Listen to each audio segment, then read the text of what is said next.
Welcome to City Hall, not City Hall, City Council building. I'm Pam Ladd, and right now, currently, I'm chair of the council for 1 more month. A little bit about our building. This used to be the city jail. You all may be too young to remember, but I remember paying my parking tickets over here and never had a speeding ticket, I gotta tell you. Never will if you knew how I drove. I drove like, if there's a little white-headed, short, fat, gray-headed woman holding up the traffic, it's me. But anyway, you'd come right in here and pay your tickets, and then above us were the cells. Up where our council offices are, were cells. So there's some irony there, because some of us probably need to be locked up. But anyway, it's got a little bit of history here. The City Hall's over 100 years old, and this building's probably not far behind that. But, you know, talk about successfully pulling city and county governments together. We share a jail. Where we used to have a city jail and we had a county jail, we have one jail system now, and the county keeps our folks. If you're arrested in the city of Chattanooga, you go to the county jail. So that's an example of a very successful combination of services. And we paid some money to help build that justice building that houses the jail, and we have our judicial piece of our government. Our city judges are housed in the justice building, along with, now that's where you go to pay your parking fines or any jail costs you have. You go to the justice building. So our judicial side of our government is there. The administrative side of our government is the mayor and anyone on the mayor's staff. And you remember that from civics. You have three sections of your government, and they're housed just next door, and we can get there through. We can't tonight because they don't trust the council enough. My card after hours doesn't work in the City Hall building, so I'm locked out over there at night.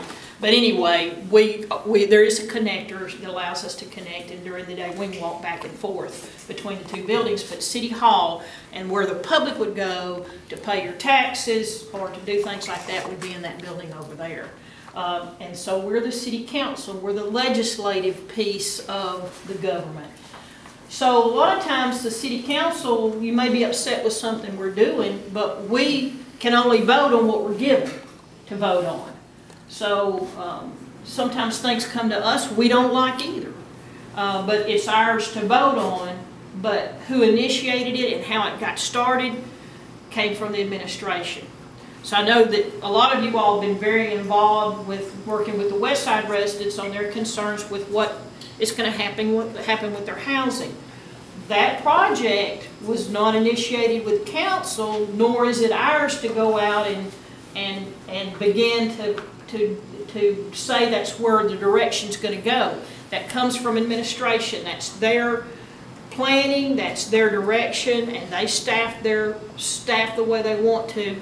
We don't get our hands on it till it comes to us for a vote, so we're legislative. Budget is developed by the mayor and given to us. Now we can massage it, and we can say, we're not going to vote on this. If this is in here, this has got to come out. We can do a little bit, but ultimately it is the mayor's budget, because it is the mayor's staff. So if he wants to propose a raise for the employees, he will do that in his budget. If he wants to propose a police academy, he will do that in his budget. If he doesn't, and we want a police academy, and a police academy costs $1 million, that's just for the academy. That's not for uniforms, equipment, and salary after they graduate from the academy. But if the council wanted that in there, we would have to work within the mayor's proposed budget and try to find the money by taking it from somewhere else and saying, we're going to support the budget only if we can move X amount of dollars from these departments over here to pay for the police academy. So that's why budget's a real stressful time for everyone around here, because everybody's got what they want and what they think we should do, and we're all kind of vetting our own personal opinions and trying to come up with what we think is the best fit for the city. But the original budget comes from the mayor, and we have to approve it.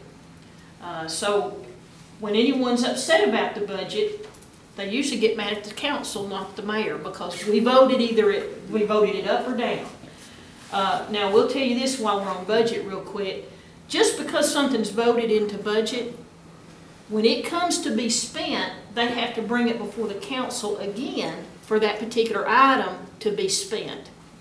So sometimes you vote for a budget that you're not just crazy about a few pieces in it, but you know you're going to get a second chance at it. Because if there was a piece in there you just can't get along with, you just don't really like, before they spend the money, they're going to come back to you about that item, and you have to approve it if you're going to spend the money or not. That gives you a second shot to convince 4 other people on the council of what you want to do. You either want it voted in or voted out. There's 9 total council members, and the majority is 5. So 5 votes get something up or down.